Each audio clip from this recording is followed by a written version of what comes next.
pour celle des autres. Cette vérité, les esprits intolérants ne la comprendront jamais, fût-elle écrite en lettres d'or dans le ciel. C'est la prohibition qui donne toute sa saveur aux fruits défendus. Mark Twain.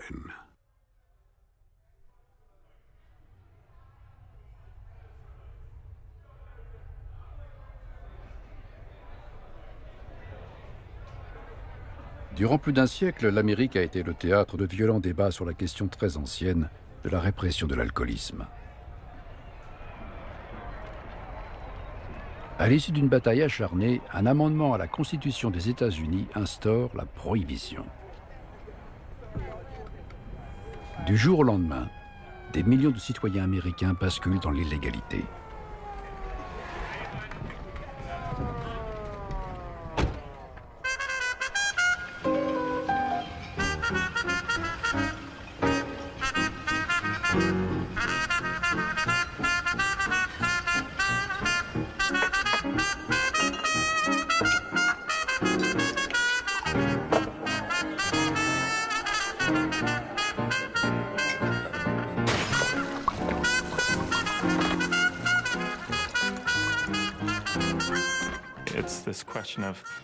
Jusqu'à quel point pouvons-nous dicter aux autres leur conduite?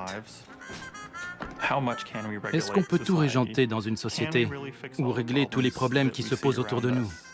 Cette histoire est l'exemple même de ce qui se passe quand plusieurs composantes d'une société n'ont pas la même vision de ce qui est acceptable.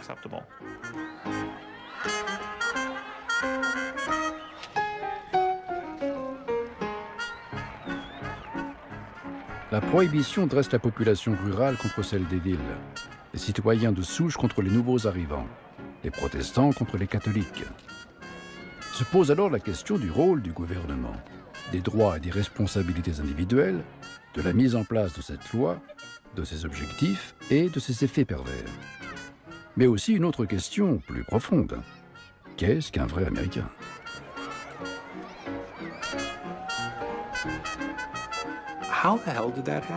Comment en est-on arrivé là? Comment un peuple épris de liberté, une nation fondée sur les droits et les libertés individuelles, a-t-elle bien pu décider, dans un moment de folie presque, qu'on pouvait dicter aux gens leur façon de vivre?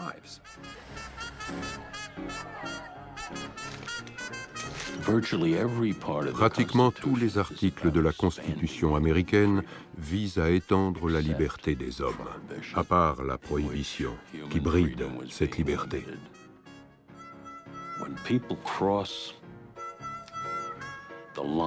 Quand des gens franchissent la limite entre ce qui fait de nous des Américains et une autre vision de ce que nous devrions être, c'est là que les ennuis commencent.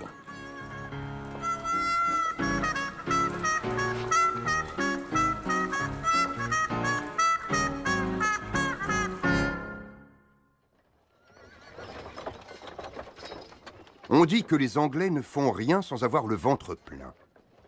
Mais les Américains, eux, ne font rien sans un verre à la main. Ils boivent quand ils croisent un ami, quand ils font connaissance, quand ils concluent une affaire. Ils boivent parce qu'il fait chaud ou parce qu'il fait froid. Si leur candidat gagne les élections, ils boivent pour fêter ça. Sinon, ils boivent en jurant. Ils commencent à boire tôt le matin et s'arrêtent tard le soir. Ils acquièrent ce goût très jeune, boivent toute leur vie jusqu'à leur mort prématurée. Capitaine Frédéric Marryat.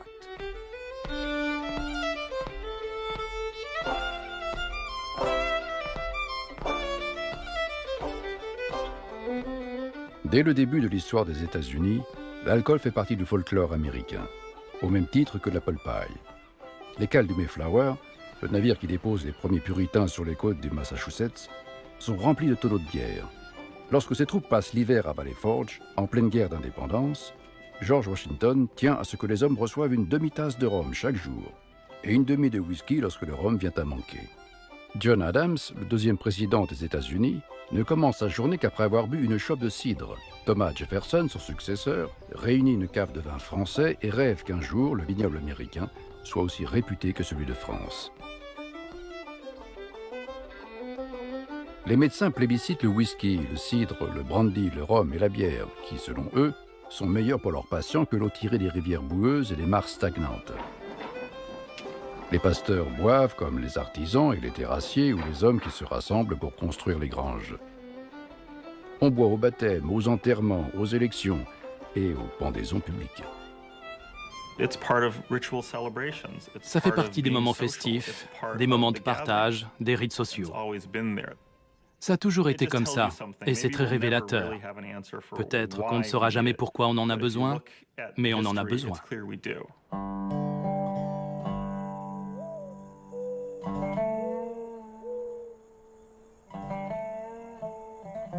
De tout temps, les hommes ont créé des boissons enivrantes à base de fruits et de céréales fermentées.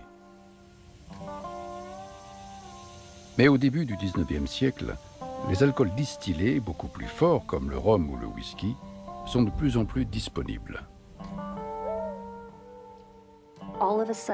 Il y a eu une explosion de la culture du maïs, de l'avoine, du blé. Et toutes ces céréales peuvent être distillées pour faire du whisky.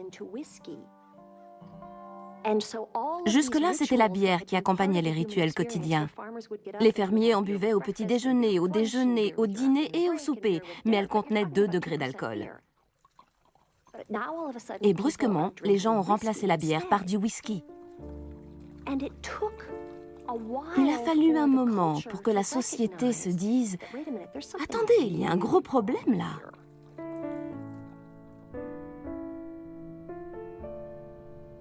En 1830, le citoyen américain moyen de plus de 15 ans boit l'équivalent de 88 bouteilles de whisky par an.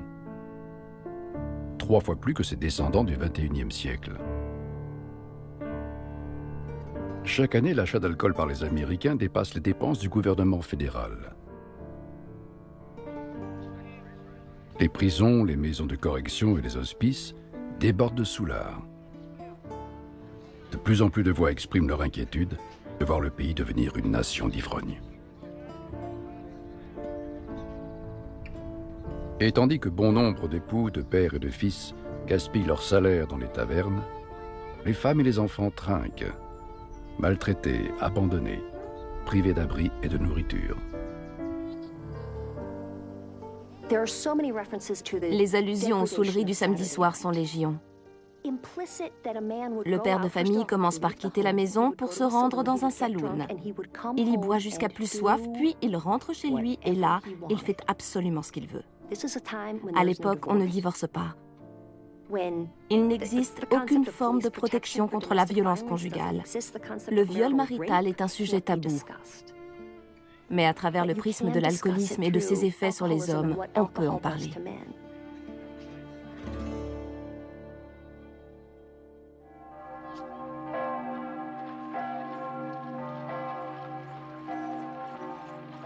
« 5 avril 1840. 6 amis, tous gros buveurs, se retrouvent dans une taverne de Baltimore.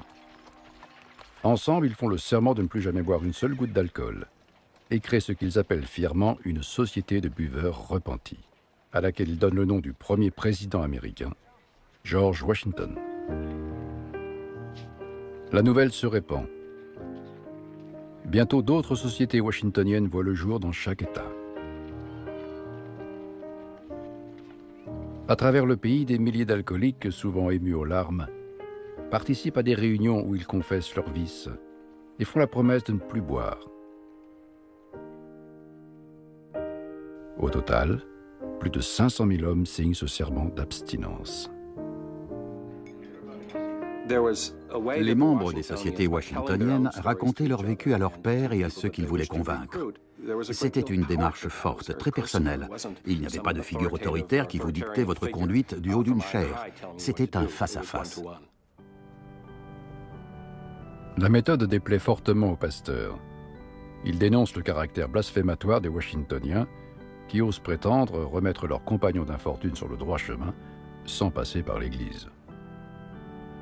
Les États-Unis sont une nation tout juste naissante, mais déjà soumise à un vent de réforme nourri par le réveil des églises protestantes. Les croyants sont appelés à débarrasser le pays du péché sous toutes ses formes.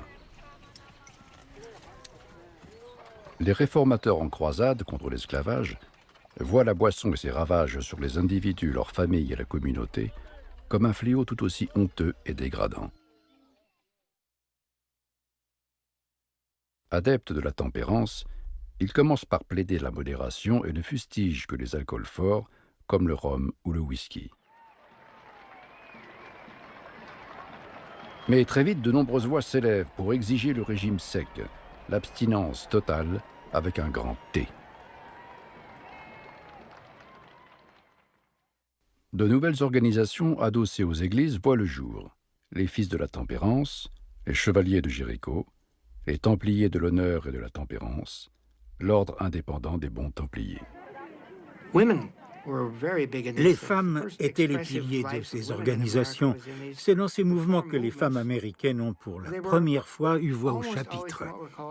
On les appelait presque toujours des auxiliaires. Leur rôle était d'apporter leur soutien. Pendant que les hommes étaient au travail, à la taverne ou en train de traîner, les femmes, elles, s'organisaient.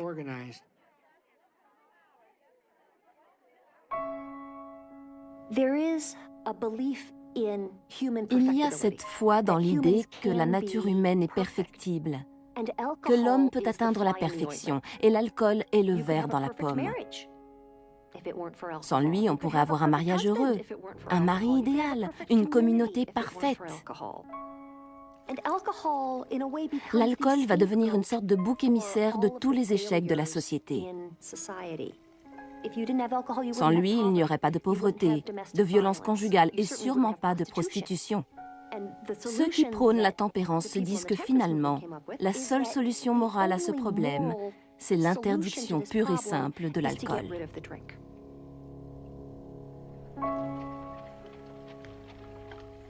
Les réformateurs adressent des pétitions à l'État et aux autorités locales pour exiger l'interdiction de la vente d'alcool dans les tavernes, les hôtels, les épiceries et chez les apothicaires. Une radicalisation qui inquiète les modérés. Peu de bonnes choses ont été accomplies en jetant des anathèmes, écrit un pasteur. En 1860, la lutte contre l'ivresse comme le suffrage des femmes et d'autres réformes en gestation est éclipsée d'abord par l'embrasement du débat sur l'esclavage, puis par la guerre de sécession qui en découle.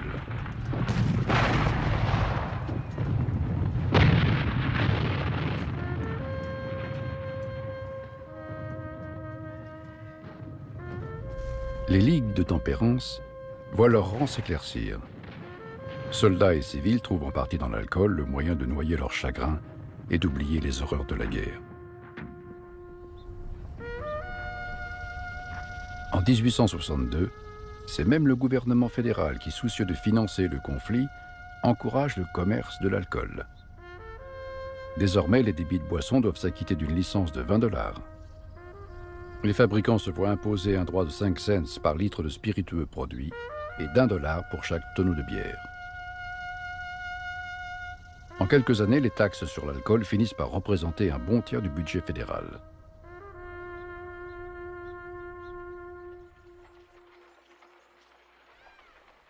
Après la guerre de sécession, les villes américaines en plein essor voient déferler une vague d'immigrants. Ils sont des centaines de milliers à débarquer d'Irlande, d'Allemagne, d'Europe centrale et du Nord, et à s'établir aux 4 coins du pays. Tous ont soif d'une vie nouvelle, mais ne sont pas prêts à abandonner leurs habitudes. Les nouveaux immigrants ont une culture différente et des habitudes différentes. Très vite, ils font l'objet de débats parmi les Américains de souche, qui se demandent ce qu'ils buvaient et s'ils n'en buvaient pas trop.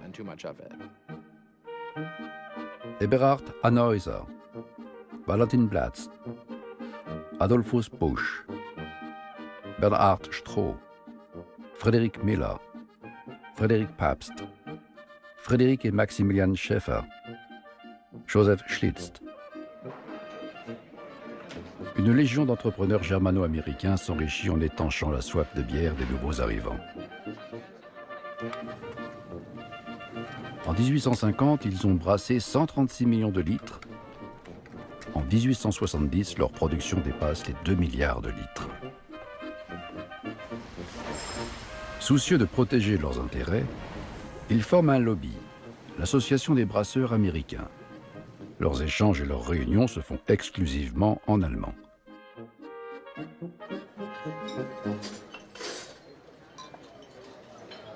Devant le pouvoir grandissant du lobby des brasseurs et la progression régulière de la consommation de bière, les partisans de la tempérance, peu présents depuis la guerre de sécession, commencent à donner de la voix.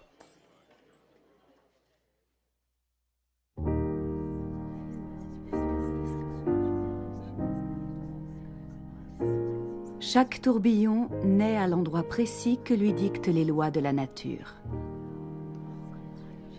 C'est ainsi que le tourbillon du Seigneur naquit dans la petite ville de Hillsborough, le 23 décembre 1873. Frances Willard. C'est à Hillsborough, dans l'Ohio, que vit Eliza Jane Thompson, une femme à la santé fragile et dont le père fut gouverneur de l'État. Comme beaucoup de membres des ligues de tempérance, elle ne connaît que trop bien les conséquences de l'alcool. Son fils aîné, un pasteur, est devenu alcoolique suite aux prescriptions de son médecin. Il meurt dans ce qu'on appelle alors un asile pour buveurs. Eliza Jane Thompson ne peut que pleurer son fils, jusqu'à ce soir du 23 décembre 1873, où elle assiste à une conférence sur la tempérance. L'orateur pousse les épouses et les mères présentes à manifester en signe de protestation. Il affirme qu'ainsi, elle pourrait porter un coup fatal à l'industrie de l'alcool pour toujours. Le mari d'Eliza, un juge, trouve pour sa part qu'un défilé de femmes dans les rues serait une ânerie. Je me risquais à lui rappeler qu'en matière d'ânerie, les hommes étaient passés maîtres depuis longtemps, et que c'était peut-être la volonté de Dieu que les femmes aient à leur tour voix au chapitre. Eliza Jane Thompson. La veille de Noël, Eliza Jane Thompson se joint quelques 200 femmes réunies dans une église presbytérienne. Après l'office, elle escorte les fidèles à l'extérieur. En rang 2 par 2, toutes vêtues de noir, elles avancent au son de son cantique préféré. Laisse les vents emporter tes peurs. Les femmes s'arrêtent d'abord devant le drugstore de William Smith, sur Eastman Street. L'homme est médecin et ces dames lui demandent de signer la promesse de ne plus honorer les prescriptions d'alcool de ses collègues. Il s'exécute. 2 autres droguistes les assurent de leur soutien et acceptent de ne plus vendre d'alcool.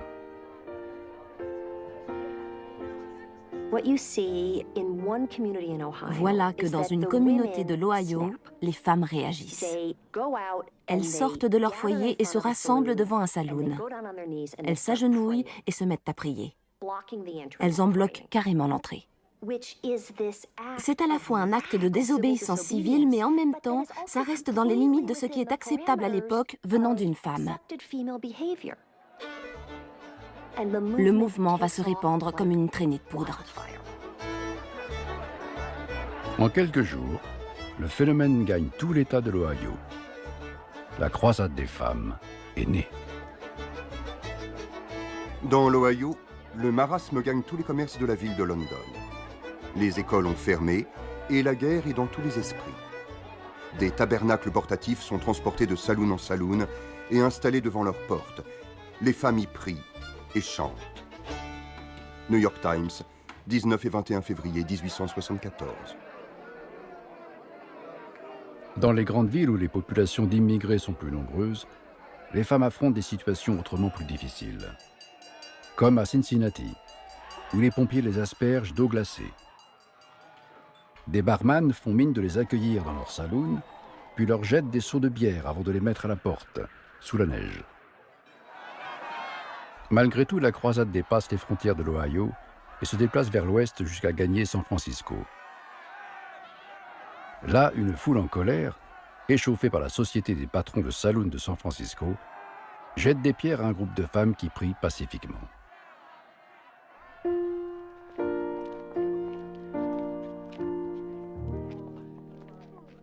Au total, les femmes entreprennent des marches dans 911 villes, à travers 31 États et territoires. Elles obtiennent la fermeture de 1300 débits de boissons.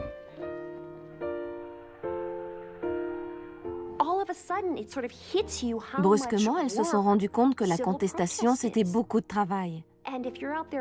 Quand on va prier dans la rue, on n'est pas en train de nourrir sa famille ni de s'occuper de son foyer. C'est comme ça que le mouvement s'est délité et petit à petit, les saloons ont rouvert. Les lois n'ont pas changé, et les hommes sont toujours épris de boissons. En l'espace d'1 an ou 2, la plupart des vendeurs d'alcool ont repris leur négoce, et la concurrence va croissant.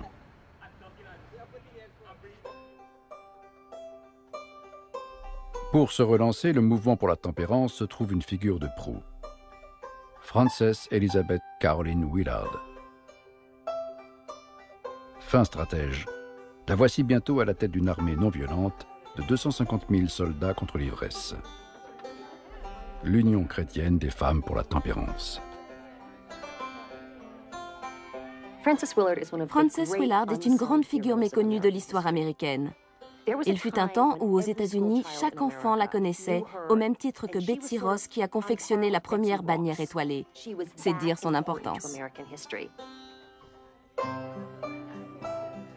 Pionnière de l'éducation des filles et porte-drapeau de la lutte pour les droits des femmes, Frances Willard prend les rênes de l'Union chrétienne des femmes en 1879 pour ne les lâcher qu'au moment de sa mort, 19 ans plus tard. Dans sa maison d'Evanston, baptisée le Cottage du Repos, elle se lève tous les matins à 6 heures.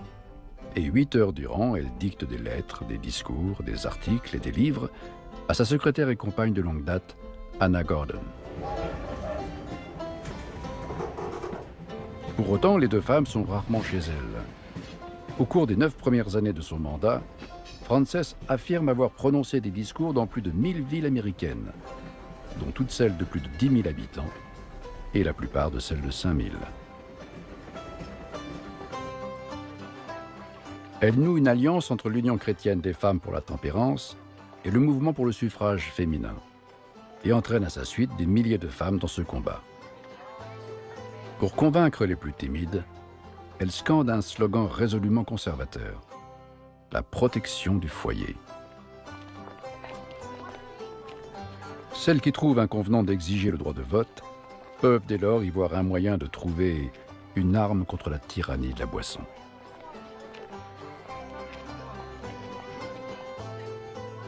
C'est une guerre en Amérique.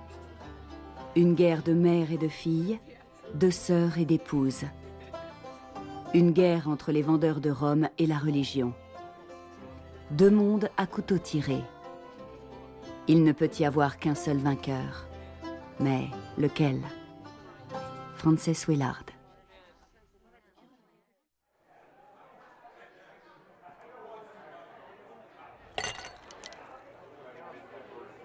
Dans les saloons, la vie était différente.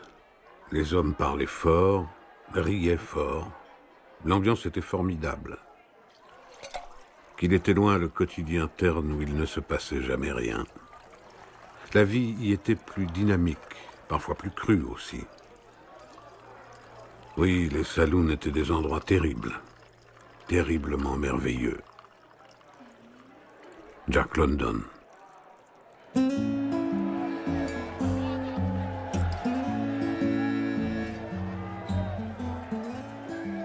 Malgré le mouvement washingtonien, malgré la croisade des femmes et l'Union chrétienne des femmes, malgré les centaines de pasteurs, les conférences sur la tempérance et les illustrations terrifiantes des livres d'école, de plus en plus de saloons ouvrent chaque jour aux États-Unis. Au début du XXe siècle, on en compte environ 300 000, aussi divers que la clientèle qui les fréquente. Pour des millions de travailleurs, ces établissements sont un refuge après de longues heures de travail derrière un bureau, à l'usine ou au fond d'une mine.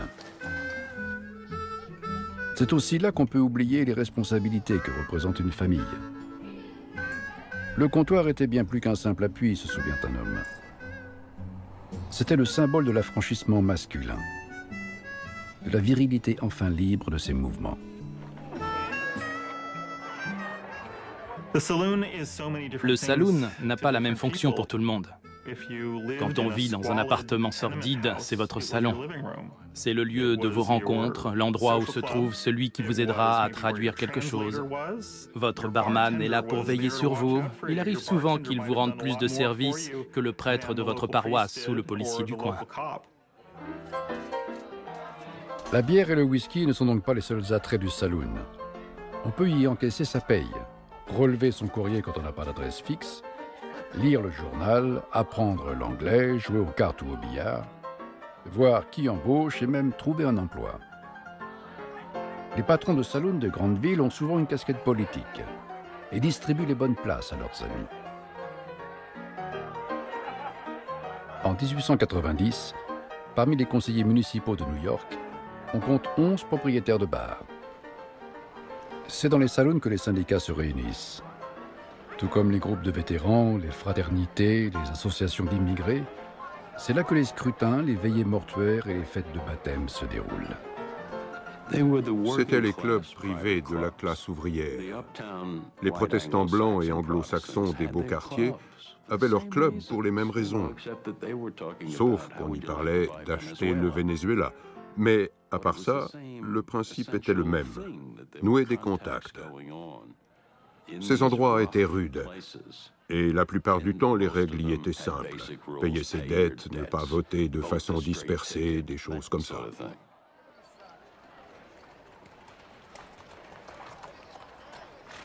Sous leurs airs d'établissement de quartier, la plupart des tavernes appartiennent en fait aux grands brasseurs. Ce sont eux qui possédaient les saloons. Si Pabst ouvrait une taverne à un coin de rue, Bush en ouvrait une autre en face, et un autre s'installait à l'autre coin de rue. Les villes étaient submergées. Les honnêtes gens sont consternés de voir que dans la plupart des grandes villes, il existe un quartier où la débauche, bien qu'illégale, est tolérée. Les macros, les petites frappes et les gros bras y travaillent main dans la main avec les policiers corrompus et les politiciens peu scrupuleux. Et toute cette faune gravite autour des saloons. Les bars et la politique sont devenus intimement liés dans beaucoup de villes. On pouvait acheter des voix avec un whisky et un cigare. D'où l'idée que le saloon était un endroit peu recommandable, où la prostitution était un danger et où les gens pouvaient se faire escroquer. Quand j'étais enfant, ma mère me racontait des histoires terrifiantes.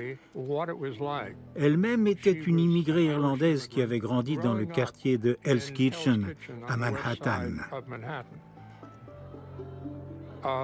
Le samedi après-midi, les hommes touchaient leur paye et ils filaient directement au saloon. Puis ils rentraient chez eux, ivres, violents et sans un sou. C'était à l'épouse d'assurer la cohésion familiale comme elle le pouvait, de trouver comment nourrir ses enfants. Je n'étais qu'un petit garçon, mais je m'identifiais à ses enfants et je me demandais moi aussi comment ma mère allait me nourrir. Une grande partie de l'opinion publique est convaincue que la seule façon d'éradiquer le problème de l'ivresse, c'est de fermer les saloons.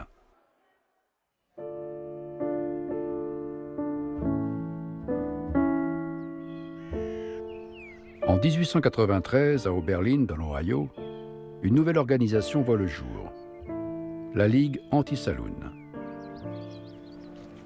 Son objectif, combattre les méfaits de l'alcool. Ce sera le groupe de pression le plus efficace de toute l'histoire des États-Unis. Ville après ville, comté après comté, État après État, la Ligue anti-saloon va mettre l'Amérique au régime sec. Nous ne sommes pas un parti politique, déclare l'un des leaders du mouvement. Nous ne cherchons pas non plus à supprimer le vice, le jeu, les courses hippiques, le meurtre, le vol et les incendies criminels. La Ligue anti-saloon a été formée dans le but d'administrer des sanctions politiques.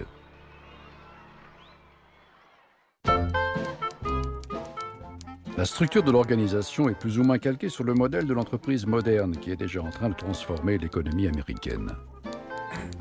Ces campagnes sont lancées depuis son siège national qui emploie des salariés à plein temps.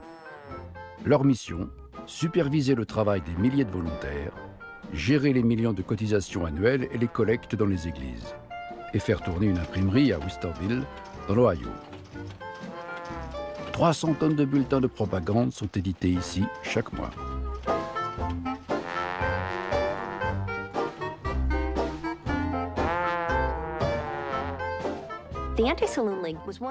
La Ligue anti-saloon est l'un des premiers mouvements politiques modernes des États-Unis. Comme dans le cadre du mouvement pour la tempérance et de celui pour le suffrage des femmes, ses membres sont convaincus que l'alcool est une drogue dont on abreuve le peuple et que si l'on supprime l'incitation, les gens cesseront de boire parce que la sobriété est l'état naturel de l'homme. Ces membres étaient extrêmement dévoués. Ils étaient mus par la religion, et il n'y a pas de moteur plus puissant. La Ligue a mis les hommes politiques au pied du mur. Si vous êtes contre nous, nous vous battrons, sinon nous vous élirons. Et ça a été le cas dans plusieurs États. Ce genre d'ultimatum oblige les gens à se positionner. Je suis pour l'alcool ou je suis contre. C'est vrai que cela peut être un levier politique d'une efficacité redoutable. Mais cela crée aussi des divisions profondes. C'est d'ailleurs le but. On crée une dissension pour obliger les gens à affirmer clairement leur position sur un problème particulier. Cela donne de l'importance à la question soulevée par rapport à d'autres sujets qui peuvent être eux aussi très importants. Wayne Bidwell Wheeler est le grand timonier de la Ligue anti-saloon. C'est un dirigeant extrêmement compétent.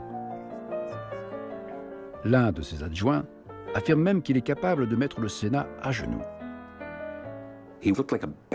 Wayne Wheeler avait une tête de caissier de banque. Quand il est mort, dans les années 20, on a dit que c'était une figure de cette époque qui disparaissait. Il a compris que si on savait avancer ses pions, on pouvait obtenir tout ce qu'on voulait.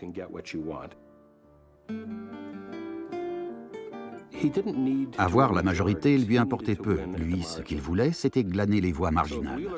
S'il parvenait à convaincre 10% des électeurs d'un État à voter pour le candidat qu'il soutenait, il pouvait contrôler l'État. Il lui suffisait de convaincre la frange marginale dont un parti avait besoin pour contrôler le système. Wheeler cible 70 élus de l'Ohio qui s'opposent à la Ligue.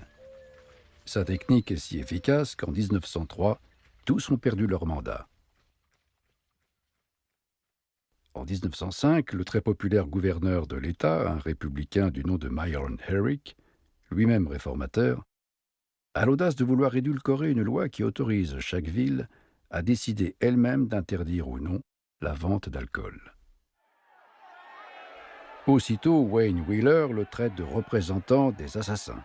Il déchaîne les foudres de la Ligue et lui inflige une lourde défaite aux élections. Dans le pays tout entier, des hommes politiques de tous bords, inquiets de leur sort, se passent le mot. Souvenez-vous de ce qui est arrivé à Herrick. Les leçons de ce scrutin sont importantes, explique Wayne Wheeler. Désormais, aucun parti politique ne saurait ignorer les protestations de l'Église et des forces morales de l'État. Le pouvoir de la Ligue s'étend rapidement sur l'ensemble des 46 États de l'Union. Ce faisant, il éclipse les associations de femmes qui luttent pour la tempérance depuis des décennies.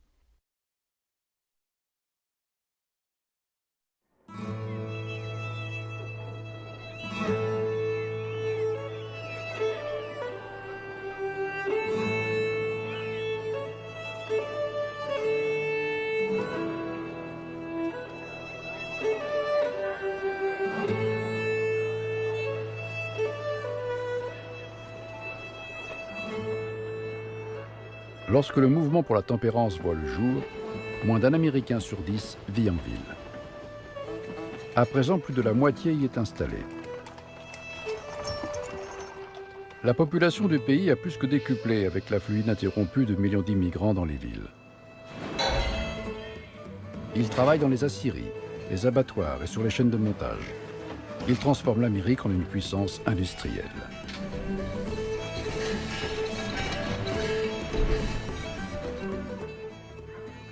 Un nouveau siècle commence, et avec lui de nouvelles exigences de réforme se profilent. Un vent progressiste veut contrer les injustices par la loi, plutôt que par la persuasion. Les chantiers ne manquent pas. Le travail des enfants, le droit de vote pour les femmes, l'exploitation des travailleurs, la fin des monopoles, la corruption en politique et les logements surpeuplés et insalubres.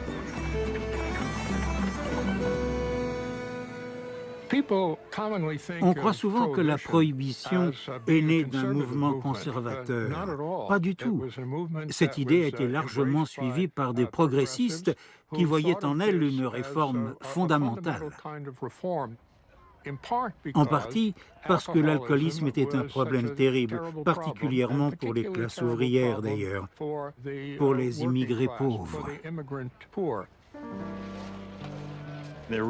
Il y avait une préoccupation bien réelle pour le bien-être des immigrés, de leurs familles, des ouvriers venus de l'étranger. Ce qui est curieux, c'est qu'on voulait améliorer leurs conditions de vie, mais sans leur demander leur avis. Et on s'est attaqué à quelque chose qui comptait beaucoup pour eux. Pendant toute la période de la Prohibition, les immigrés n'ont cessé de dire que l'alcool était important pour eux, que ce n'était pas un vice, mais que ça faisait partie de leur vie.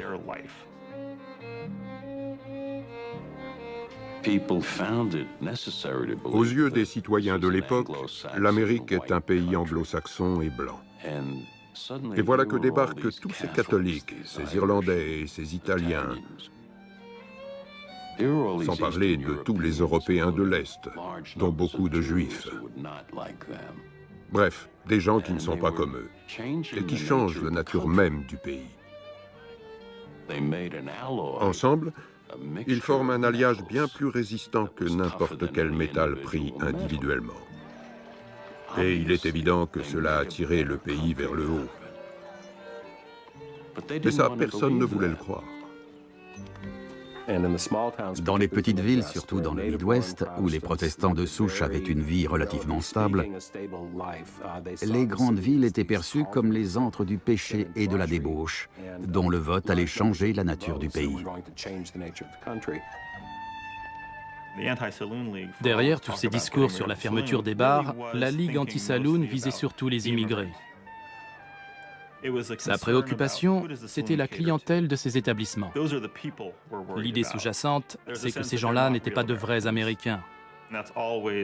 En gros, pour la Ligue, les vrais Américains n'avaient pas besoin de saloon. Il valait mieux que ça.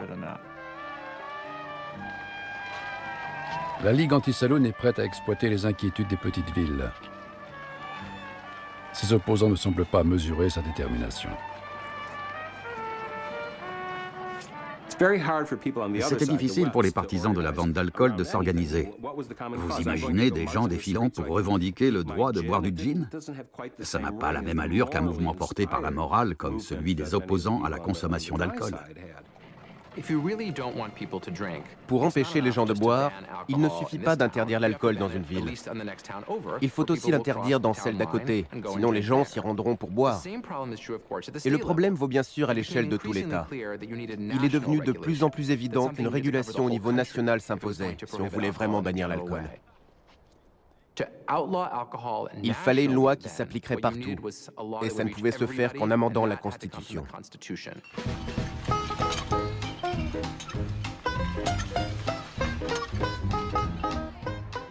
En 1913, notamment grâce aux efforts répétés de la Ligue anti-saloon et de l'Union chrétienne des femmes pour la tempérance, la Géorgie et l'Oklahoma se rangent derrière le Maine et le Dakota du Nord et promulguent des lois qui limitent la vente des spiritueux. Le Kansas, le Mississippi, la Caroline du Nord, le Tennessee et la Virginie occidentale les ont précédés. Les brasseries et les distilleries sont à l'agonie. Comté après comté, État après État, elles ferment leurs portes. Pourtant, les fabricants croient encore qu'une interdiction de l'alcool au niveau national est impossible, car ils savent que le gouvernement des États-Unis a besoin des taxes qu'il leur impose. C'est alors que l'impensable se produit. Au début de l'année 1913, le 16e amendement à la Constitution est ratifié. Il autorise le gouvernement fédéral à collecter un impôt sur le revenu. La Ligue anti-saloon a habilement manœuvré en sa faveur en s'alliant aux progressistes et aux populistes qui militent pour la redistribution des richesses. Désormais, l'État n'a plus besoin des taxes sur l'alcool pour se financer. Les partisans de la prohibition savaient que celle-ci ne serait jamais instaurée s'ils ne trouvaient pas le moyen de compenser la perte qu'elle entraînerait en termes d'impôts indirects. Donc, ils ont soutenu l'impôt sur le revenu. La prohibition n'est plus un enjeu local, prévient la revue des brasseurs américains. Aujourd'hui, la prohibition est une menace nationale. De son côté, la Ligue anti-saloon sonne la charge. Par conséquent, nous nous prononçons pour l'éradication de l'alcool dans tout le pays, et ceci par la voie d'un amendement à la Constitution fédérale qui devra interdire pour toujours, sur tout le territoire des États-Unis d'Amérique, la fabrication, la vente, l'importation, l'exportation et le transport de liquides enivrants destinés à être bu. James Franklin Hanley de la Ligue anti-saloon. Le 10 décembre 1913, les habitants de la ville de Washington assistent à un spectacle inédit. Une manifestation gigantesque se dirige vers le Capitole. 2 cortèges défilent en parallèle. D'un côté, plusieurs centaines de femmes de l'Union chrétienne des femmes pour la tempérance. De l'autre, 1 millier d'hommes membres de la Ligue anti-saloon. Tous exigent un amendement à la Constitution instituant la prohibition. À l'étranger, plusieurs pays réfléchissent à une législation similaire. Mais les manifestants de Washington ne veulent pas d'une simple loi. S'ils atteignent leur but, la prohibition sera gravée dans la Constitution des États-Unis d'Amérique. Et aucun amendement n'a jamais été abrogé. Très tôt, les Américains ont projeté dans la Constitution bien plus de choses que ceux qui l'ont écrite auraient pu l'imaginer. Ils n'y voyaient pas seulement le cadre légal du gouvernement. Pour eux, c'était aussi la synthèse des valeurs et des idéaux propres à leur nation. Le même jour que la marche du Capitole, le sénateur du Texas, Maurice Shepard, propose un 18e amendement à la Constitution, celui de la prohibition. Richmond Hobson, le représentant de l'Alabama, le présente à la Chambre. La partie n'est pas gagnée. Pour que le texte soit adopté, il faut d'abord qu'il obtienne la majorité des 2/3 de la Chambre des représentants et du Sénat. Puis que 36 des 48 États le ratifient. Mais il est clair que des millions d'Américains soutiennent désormais la prohibition, pour toutes sortes de raisons. Des démocrates, des républicains, des progressistes et des conservateurs, des libres penseurs et des croyants. Parmi les plus riches industriels du pays, certains comme Andrew Carnegie et Henry Ford approuvent l'idée de la prohibition. Car selon eux, l'alcool diminue la productivité de leurs ouvriers. Le syndicat des ouvriers du monde, d'obédience radicale, est lui aussi favorable. Pour lui, l'alcool est un élément du complot capitaliste visant à affaiblir le travailleur.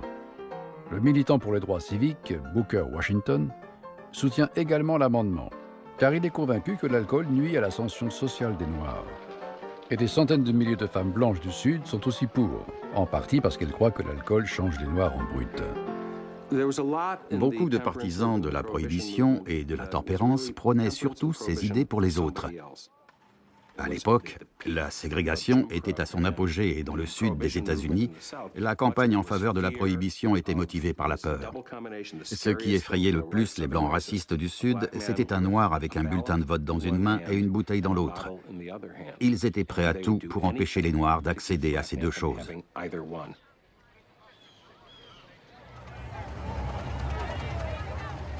Le 2 avril 1917, le président Woodrow Wilson se rend au Congrès pour demander l'entrée en guerre des États-Unis contre l'Allemagne. Cela fait presque 3 ans que la Première Guerre mondiale a commencé en Europe. Depuis quelques mois, des sous-marins allemands coulent des navires américains.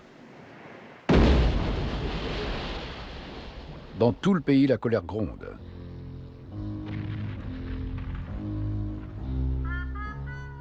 La guerre et la propagande anti-allemande distillée par le comité d'information publique, fraîchement créé par l'administration Wilson, déclenche une véritable hystérie contre les Allemands et les Américains d'origine germanique. Désormais, on ne dit plus Sauerkraut pour choucroute, mais chou de la liberté.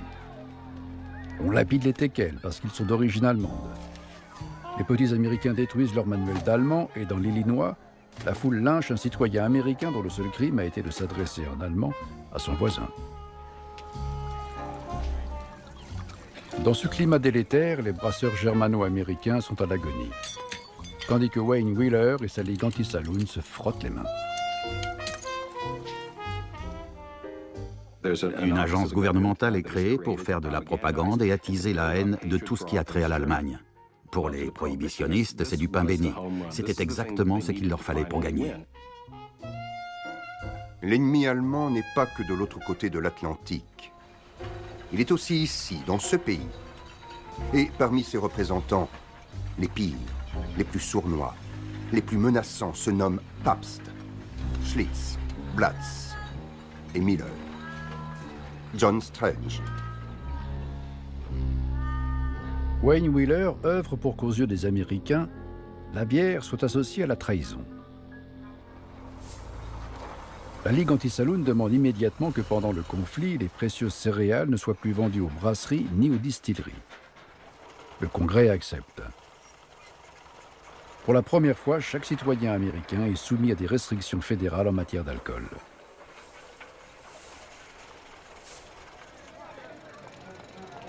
Avant son entrée en guerre, le pays comptait 1000 brasseries. En quelques mois, la moitié met la clé sous la porte. De son côté, Wayne Wheeler s'active en coulisses, bien déterminé à ne pas laisser passer sa chance et à faire adopter l'amendement sur la prohibition.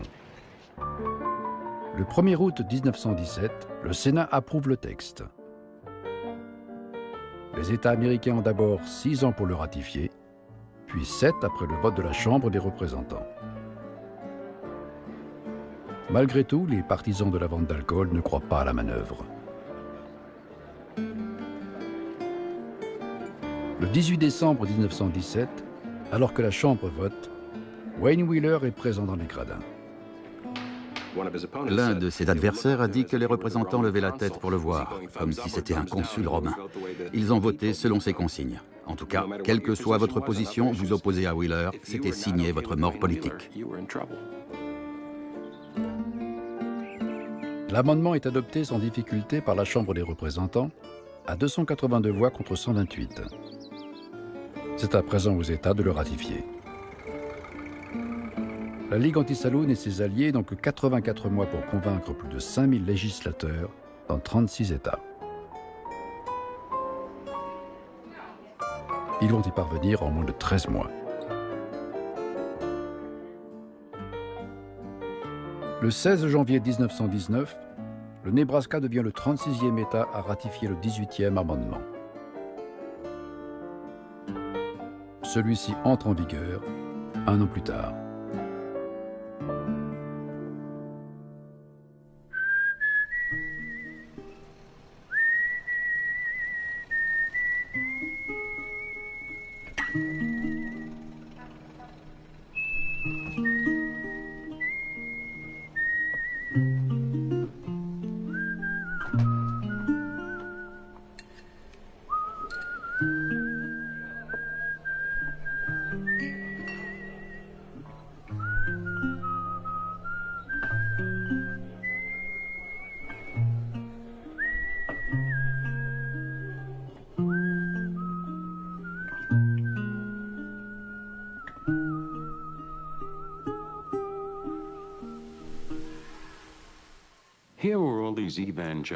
Tous ces chrétiens évangéliques qui sont aujourd'hui des figures familières ont décidé de faire une loi qui aurait permis de jeter Jésus en prison s'il avait changé l'eau en vin. Voilà le coupable, enfermez-le. Les adeptes de la sobriété étaient très optimistes, trop même. Ils croyaient qu'il suffirait d'un texte pour changer les habitudes et le mode de vie des autres. Beaucoup de gens disaient « ça ne coûte rien d'essayer ». Mais changer l'Amérique n'est pas une chose aussi simple que ça.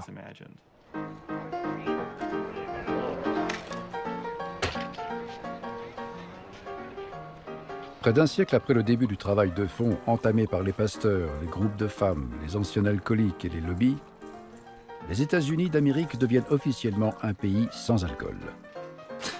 Ceux qui prenaient l'interdit absolu ont gagné. Celle qui fut la 5e industrie du pays est désormais illégale. Des dizaines de milliers d'ouvriers, en majorité des immigrés, se retrouvent sans travail. Ils sont aussi des centaines de milliers à subir le contre-coup, dans les branches de l'économie liées à ce secteur.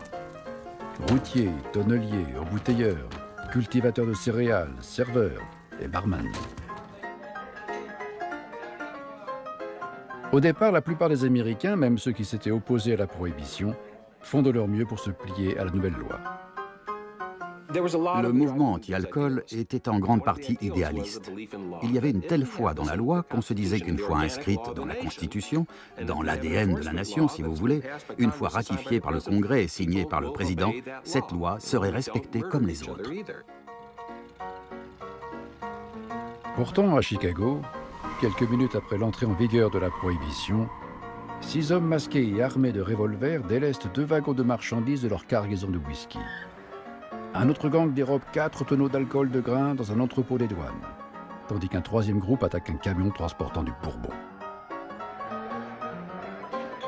Imposer la prohibition à tout un pays est une chose. La mettre en application est une autre affaire. Et la suite des événements ne va pas tarder à le montrer. Car comme toujours, le diable se cache dans les détails.